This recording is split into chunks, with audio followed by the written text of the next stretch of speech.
Hey guys, welcome to episode 3 of the Game Build series. In the last episode, I detailed the history of my competitive playing career and its untimely end. And in this episode, we will complete the story of my golf game. Then we can get on with this game building thing. So here comes the rest of the story. Hope you enjoy.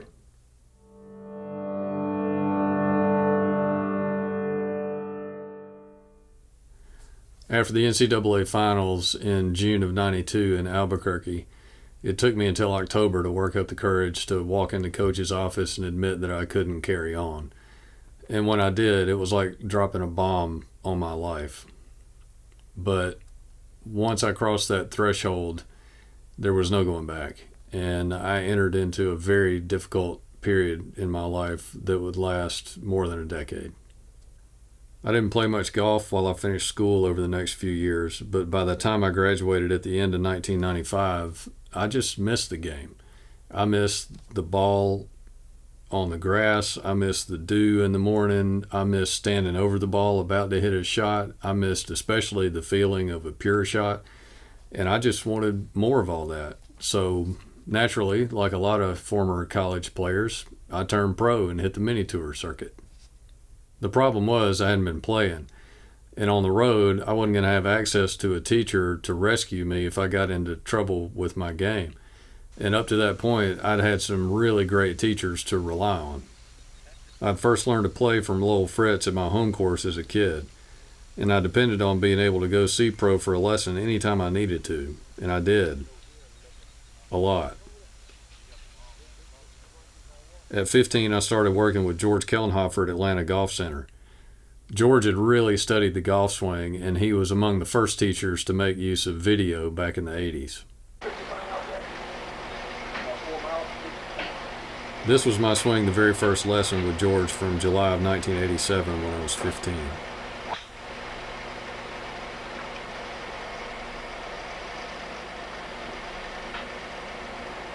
I was feeling pretty good about my game and my swing walking in there that day because I shot 72 that morning.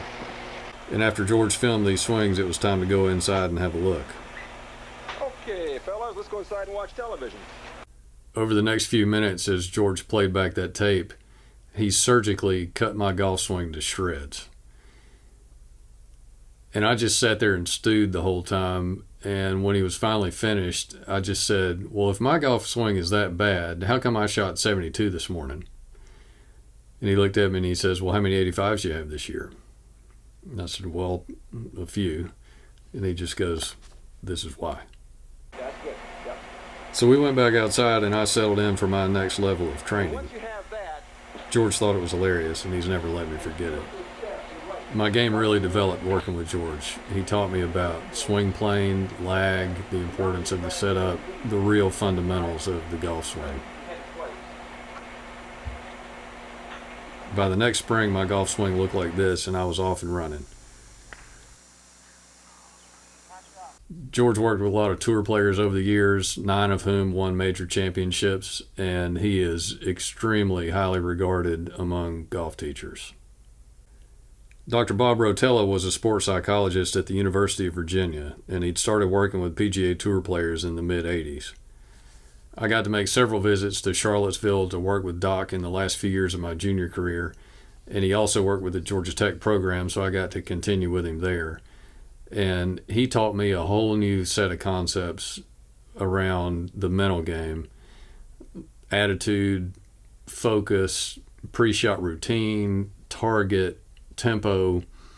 It was cutting edge stuff at the time and certainly a revelation to me. And of course, since he's gone on to become known as the godfather of sports psychology, and players he's worked with over the years have won 74 majors. So as a kid, I'd learned from the best, but I didn't understand any of it. If something worked, that was great and I was good to go. But if not, or if something stopped working, then I had to run back and get a fix. And that approach was not going to cut it out on the road by myself playing as a professional. So I made a fundamental decision that I think is the most important thing in this whole story of my golf game. And that is, I decided to own my game. I knew that the greatest players in the history of the game had just gone outside and figured it out. And it was time for me to do the same. I wanted to really understand the fundamentals of the game, and I wanted to become a truly self-reliant player. And to do that, I was just going to have to go outside and figure it out. So it was in that spirit that I loaded up and hit the road after college.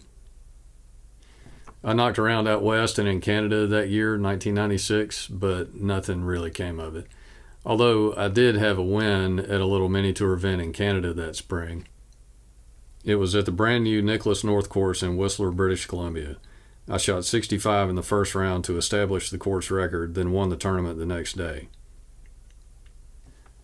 I had a few good finishes on the Dakotas Tour that year and played in a few tournaments for a few more years after that, but eventually I just lost interest altogether in playing in tournaments.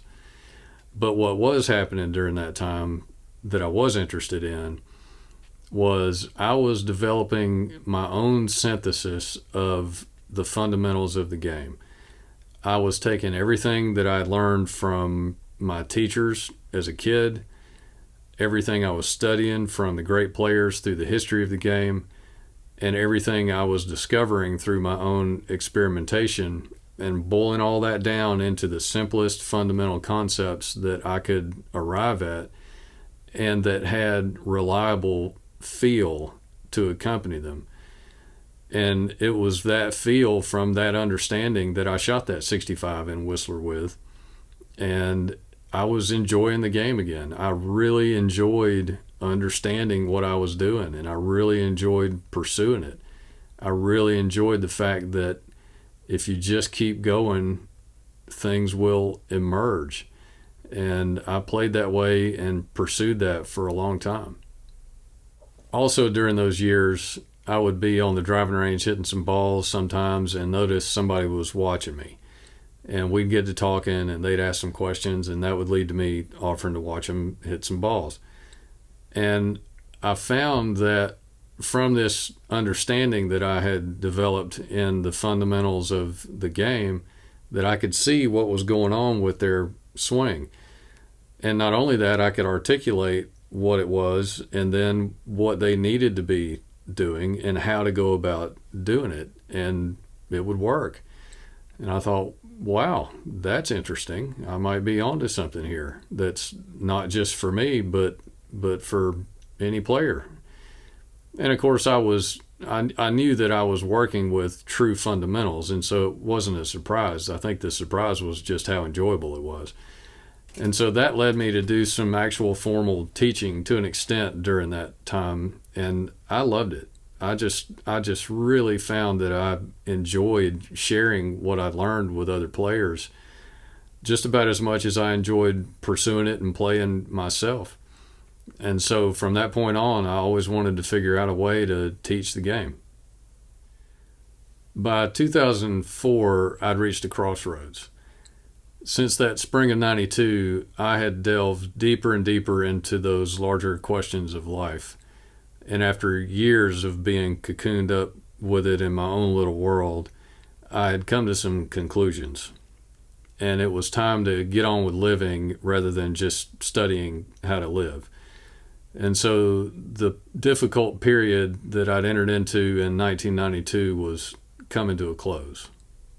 I eventually got a book published that marked the end of that time in my life, and I'll link to it in the description in case you're interested. I'd also reconnected with my original love for the game that I'd had as a kid, and I really wanted to figure out a way to teach everything that I'd been learning. However, the options for teaching back then were pretty much to work at a golf course as a pro or teach full-time at a driving range. And I really didn't want to do either one of those because I knew that I was not going to be able to have time to pursue my own game the way I wanted to. And I already had a feeling that the traditional teaching model was not going to be for me for the long term. And because I didn't want to play tournaments for a living either, that was pretty much the end of the road for the golf. So with the intention of coming back to the game at some point in my life, I went to work. And before long, I had established a career in the corporate world. I'd gotten married, I had kids, built a house, went on vacation, worked in the yard, did all the things. And I still played a little golf along the way too. From 2004 to 2012, I played 51 rounds and averaged 73.14. I had 21 rounds at par or better and only 9 rounds over 75. That got me a +3 handicap, which was pretty good for less than a round per month on average.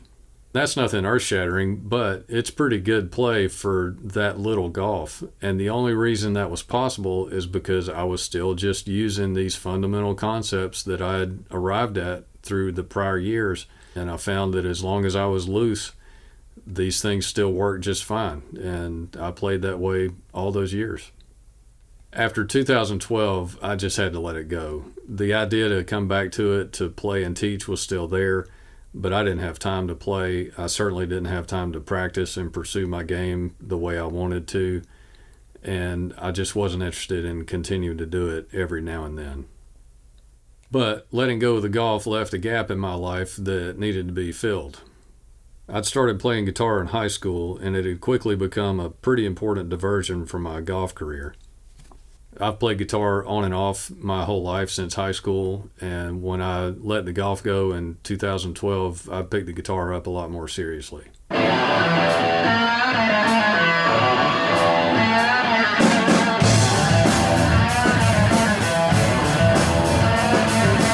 And that's why you see all this guitar gear behind me, and because I refused to rearrange my office just to make these videos. When COVID happened, I went and dug my clubs out of the garage and went out and hit some balls a couple of times to see if I still could. And it turned out I still mostly could, so I put the clubs back up. Then one day that fall, I just decided to go out and play. I was totally cold. I hadn't been hitting any balls. I was not loose at all. I hadn't been chipping or putting at all. It was nowhere. And I hadn't played a round of golf since 2012 and only a handful since 2008. So it was an experiment. I took a picture on the first tee that morning to commemorate whatever was about to happen. You don't know what happened? Boom. 96. That's right, 96. I haven't played that poorly since I was probably 11 or 12 years old. And it was glorious. I mean, I just about laughed my way around the golf course that day because it was so bad compared to the kind of golf I was accustomed to playing in the past. But it was really important because it liberated me from all those expectations. And I was no longer afraid to play poorly. So in that sense, it was a lot of fun. It was like playing my first round of golf ever again. And that round still means a lot to me, as ridiculous as it sounds. It's an important round, and right up there with the most important rounds I've ever played, in my opinion. But man, it hurt. I was not physically prepared to play a round of golf, and I hurt for days in places I didn't know I could hurt. And pretty soon things got busy again at work, and that was enough of that. It was back to the guitar. But no matter how much guitar I play, in my heart of hearts, I'm still a golfer first. And since the late 90s and early 2000s, when I was really developing my understanding of the fundamentals of the game and trying to figure out a way to share all that, what's changed is the internet, and specifically the rise of online video learning. And so at this point, I've left the corporate career behind, and I'm embarking on this new venture, and I can't wait to share it all with you. Okay guys, now you're all up to speed, and now you know why I'm saying my golf game no longer exists, because it hasn't existed for a very long time. I'm working toward a comprehensive online learning platform for golfers here. But first, I want to build credibility with you. And I can't do that with a 30-year-old competitive resume. And I can't do it just telling you who my teachers used to be. And I don't want to try to just sell you on something. I want to build credibility with you by proving it all out in my own game, right here in digital perpetuity at age 51 after essentially a 15-year layoff. So that's the deal. And I wouldn't want you to accept anything less, frankly. So in the next episode, we'll get started. And I hope to see you there. Thanks for watching.